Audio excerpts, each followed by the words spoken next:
Hello everyone, this is Kaveri Kathuria and once again welcome back to my channel. I hope you all are doing great. And as you know, in last lecture we discussed some important MCQs on the HRM, right? So today we will discuss some another important MCQs. So let's start it. And here your first question is, dash is the written record of duties, responsibilities and condition of the job. आपसे पूछ रहा है कि return record जिसके अंदर आपकी job का describe किया जाता है, आपकी ड्यूटीज़, आपका रिस्पॉन्सिबिलिटीज़, आपकी कंडीशंस जो लिखी जाती हैं उसे हम क्या कहते हैं? Job description. So D is your correct answer. Name से क्लियर हो रहा है कि जॉब को डिस्क्राइब कर रहा है कि आपकी क्या ड्यूटीज़ बनती है, क्या रिस्पॉन्सिबिलिटीज़ बनती हैं, right. So D is your correct answer. Now move to next question. Minimum wage act was passed in which year? Minimum wage act आपका कब पास किया गया था? In 1948. So B is your correct answer. Minimum wage act. Next is which of the following is not an external source of recruitment? Recruitment का external source नहीं है. It means कि यहाँ आपसे क्या इंटरनल पूछ रहा है, राइट. एक्सटर्नल नहीं है तो मतलब इंटरनल पूछ रहा है, और इंटरनल आपका क्या है? प्रमोशन. प्रमोशन जो आपका इंटरनल सोर्स ऑफ रिक्रूटमेंट होता है. So now move to next question. The term training indicated any process by which aptitude skills abilities of employees to perform specific jobs are. कहते हैं कि अगर हम ट्रेनिंग देते हैं, टर्म ट्रेनिंग क्या है? एक ऐसा प्रोसेस है जिसके थ्रू एप्टीट्यूड्स को और जो एबिलिटीज़ हैं एम्प्लॉय की किसी काम को करने का, to perform a specific job or, क्या होगा कि ट्रेनिंग देंगे तो ऑब्वियसली वो इंक्रीज़ होगा. इट मीन्स अगर हम किसी को ट्रेनिंग प्रोवाइड करते हैं, किसी काम में निपुण बनाते हैं, तो उसका जो एबिलिटी है वो इंक्रीज़ होता है. So D is your correct answer. Now move to next question. The best medium, best पूछ रहा है आपसे, best medium to reach a large audience, ज़्यादा से ज़्यादा ऑडियंस तक आप पहुंचना चाहते हैं for the process of recruitment. Recruitment का प्रोसेस आपका चल रहा है और ज़्यादा से ज़्यादा लोगों से आप कॉन्टैक्ट में आना चाहते हैं. सो बेस्ट अल्टरनेट आपका क्या रहेगा यहाँ? Advertising. So B is your correct answer. Now move to next question.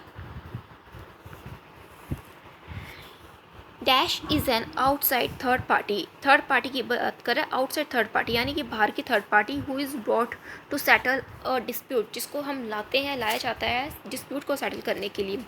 ही और शी, वो कोई भी हो सकता है, ही और शी हैज़ द अथॉरिटी, जिसके पास अथॉरिटी होती है to make a decision, decision लेने की, उसे हम क्या कहते हैं? Arbitrator.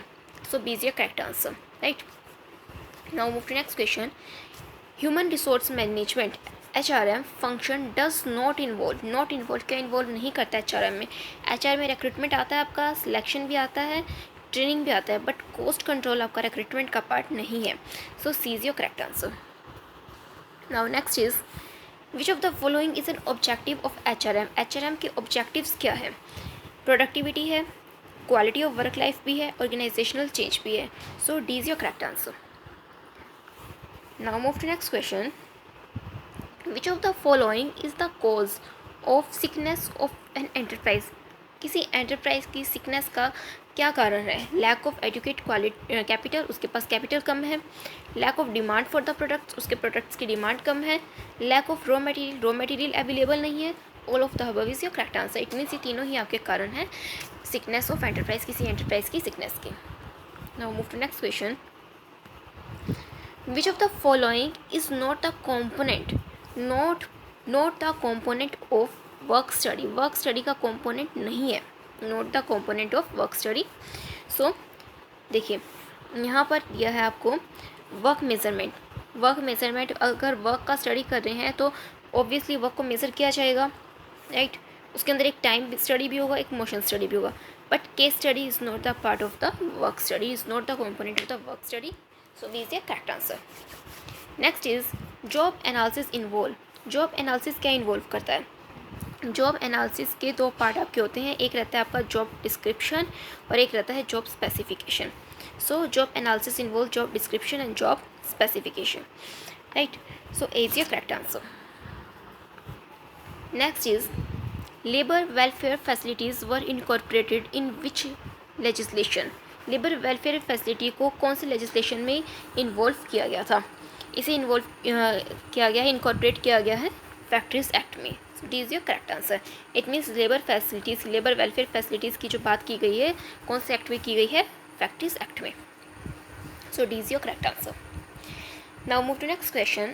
Selection of a person, एक पर्सन का हम सिलेक्शन कर रहे हैं in an organisation is the responsibility of, ये किसकी रिस्पॉन्सिबिलिटी बनती है? इट मीन्स एक ऑर्गेनाइजेशन में अगर हमने सिलेक्शन करना हो किसी पर्सन का या फिर हम ये कहें किसी एम्प्लॉय का, तो वो किसकी रिस्पॉन्सिबिलिटी बनती है? पर्सनल डिपार्टमेंट की. So B is your correct answer. Now move to next question. Which one is not a performance appraisal method. पूछ रहा आपसे कि परफॉर्मेंस अप्राजल का मेथड कौन सा नहीं है. एज यू नो कि परफॉर्मेंस अप्राजल के बहुत सारे मेथड होते हैं, सो देखते हैं इसमें से कौन सा नहीं है. 360 डिग्री परफॉर्मेंस अप्राजल ये आपका होता है. बैलेंस स्कोर कार्ड ये भी आपका होता है. रैंक मेथड भी आपका होता है. बट इंटरव्यू मेथड आपका परफॉर्मेंस अप्राजल नहीं है. Right. So D is your correct answer. Now move to next question. Which are the operative function of HRM. HRM का पूछ रहा है आपसे ऑपरेटिव फंक्शन कौन सा है. Operative function of HRM. Organising, directing, controlling, all these are the operating function of HRM. So D is your correct answer. Actually आपके जो फंक्शन आते हैं प्लानिंग, ऑर्गेनाइजिंग, डायरेक्टिंग, कंट्रोलिंग, ये सारे ही आपके ऑपरेटिव फंक्शन होते हैं HRM के. So D is your correct answer. Communication can be. Communication कैसा कैसा हो सकता है ये पूछ रहा है. ओरल हो सकता है, रिटर्न भी हो सकता है, ओरल एंड रिटर्न दोनों भी हो सकता है. तो C is your correct answer. On the job training method are based on. Job training method on the job और ऑफ द जॉब, दो टाइप के आपके ट्रेनिंग के मेथड रहते हैं. राइट.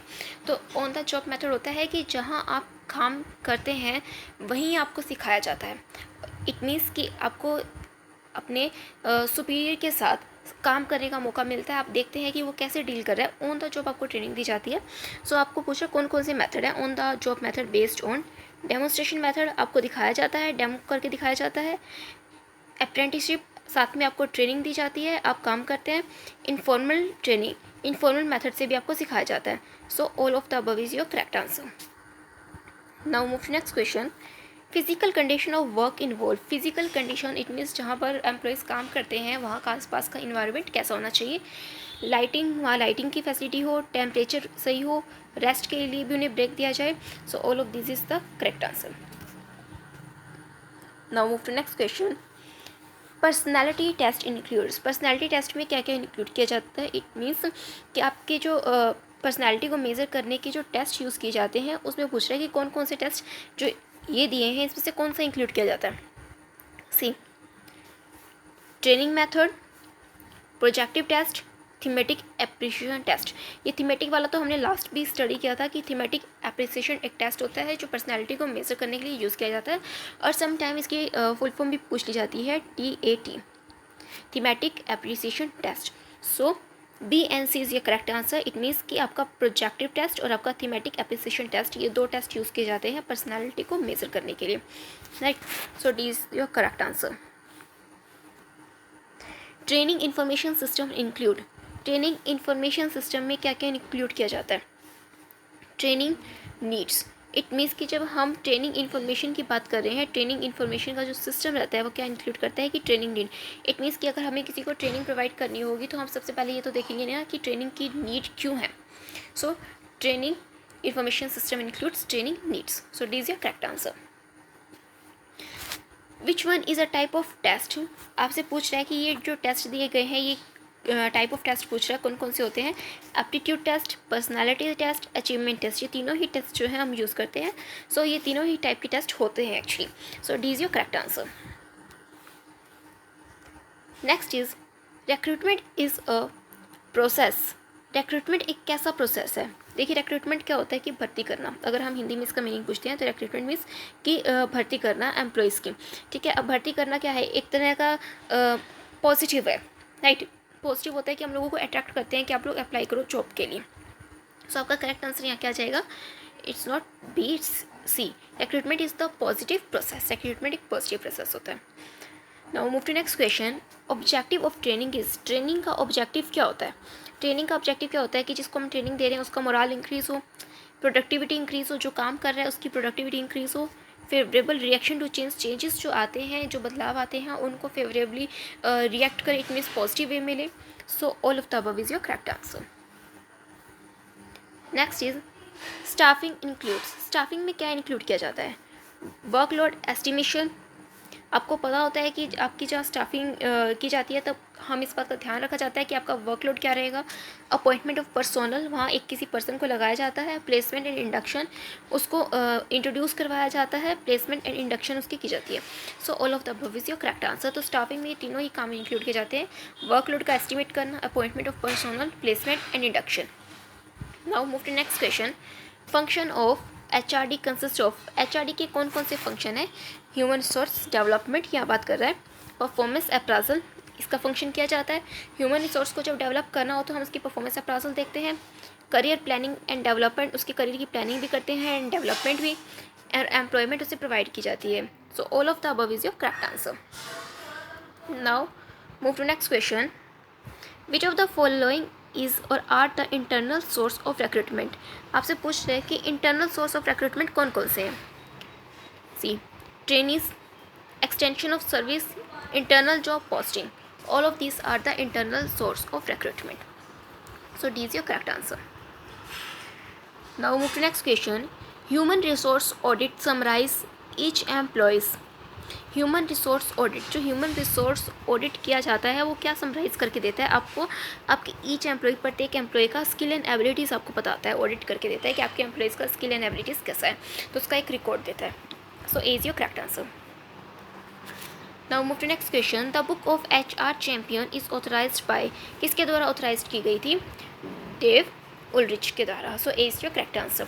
ये बुक्स के नेम वगैरह इंपॉर्टेंट है, आप याद रख सकते हैं, कई बार पूछ भी लिया जाता है। Now move to next question. Which of the following statement are false? आपसे फॉल्स पूछ रहा है कि कौन सी स्टेटमेंट आपकी फॉल्स है। सी, HRM is a strategic management function. सही बात है, इसे हम SHRM के नाम से भी जानते हैं, strategic human resource management. Next कहता है HRM treat employ as a resource, employees को ऑर्गेनाइजेशन का एक रिसोर्स एज अ रिसोर्स माना जाता है। Next is HRM is management of talent pool. HRM क्या है? एक मैनेजमेंट है जिसके थ्रू हम एक क्या है कि टैलेंट को पुल करते हैं, राइट। तो इट मीन्स जो टैलेंटेड पीपल होते हैं उनको हम अपने ऑर्गेनाइजेशन से जोड़ते हैं। और आपसे क्या पूछता है? False. HRM function is treated as only as an auxiliary function. इसे सिर्फ एक ऑक्सिलरी फंक्शन माना जाता है, क्या ये ऐसा है? नहीं। So this statement is wrong. It means आपसे रॉन्ग पूछ रहा है तो आपका आंसर क्या जाएगा? HRM function is treated as only auxiliary function. So C is your correct answer. Now move to next question. Job analysis can be used as compensation to identity. Job analysis used in compensation to identify product. It means, so here C is your correct answer. It means job analysis can be used in compensation to identify product. So C is your correct answer. Right. तो ये थे आज के हमारे कुछ important MCQs जो हमने discuss किए। आई होप ये आपके लिए बेनिफिशियल होंगे, आपकी HRM यूनिट को थोड़ा सा रिवाइज करने के लिए, आपके थोड़े से कंसेप्ट क्लैरिटी के लिए, और आपको थोड़ा सा ये देखने के लिए कि MCQs किस टाइप के पूछे जाते हैं in the exam. So if you like this video, subscribe to my channel and give thumbs up to this video, and you can also share with your friends. So meet you in the next lecture. Thanks for listening.